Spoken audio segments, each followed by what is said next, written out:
欢迎来到新闻频道。当您订阅频道时，演员们会很高兴。娜扎化身草原公主，飒爽英姿，又美又帅，藏服穿搭细节值得注意。穿越的时代，怎么能少了异域风情？古力娜扎在甘孜的异域美女称号，就是在她只穿一件绣花背心的时候来的。让她扮成草原公主，尤其是拉弓射箭的时候，流露出一种挥斥方遒的姿态，给人一种美艳绝伦的感觉。下面我们就来说说藏族服饰。藏族妇女在节日和庆典时的服饰和生活变化很大。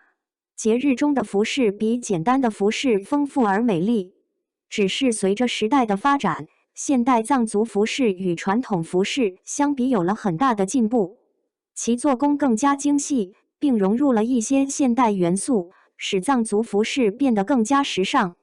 由于娜扎只穿这件无袖背心，人们觉得她是一位体现民族文化的藏族公主。今天，我们就借此机会和大家一起探讨一下娜扎的剪裁。娜扎选择了这件灰色刺绣毛衣，上身是白色衬衫，下身是直筒牛仔裤。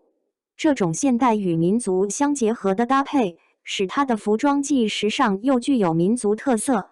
上面的灰色刺绣背心与白色衬衫搭配在一起，形成了强烈的色彩对比，这种层次感也给人一种层次分明的感觉。刺绣背心具有传统的民族元素，而白衬衫则代表着现代时尚，两者的结合既保留了传统文化，又不失时尚感。娜扎下半身简单的牛仔裤与上半身的藏族服饰竟然没有对比，可见娜扎对时尚的驾驭能力。穿藏装需要记住的一点是，穿藏装需要配饰。娜扎之所以选择蓝色哈达，是因为藏族服饰是一个整体。在悠久的历史中，藏族服饰塑造了独特的文化潜台词，服饰集功能性、实用性、文化传承性和身份象征性于一身。功能性，藏族服装的设计考虑了青藏高原的气候特点，具有保暖、防风御寒的功能。例如，藏袍的腰部较宽、较长，有一条腰带，上面可以挂很多物品，当腰带放下时，可以当被子御寒。实用，藏袍的设计非常实用，适合游牧生活。例如，藏袍的袖子可以在气温变化时灵活穿脱。文化传承，藏族服饰融入了藏族历史、宗教和文化元素。例如，刺绣、珠宝饰品和色彩反映了藏族的审美观和宗教信仰。身份象征，藏族服饰的不同款式和装饰可以反映出穿着者的社会地位和身份。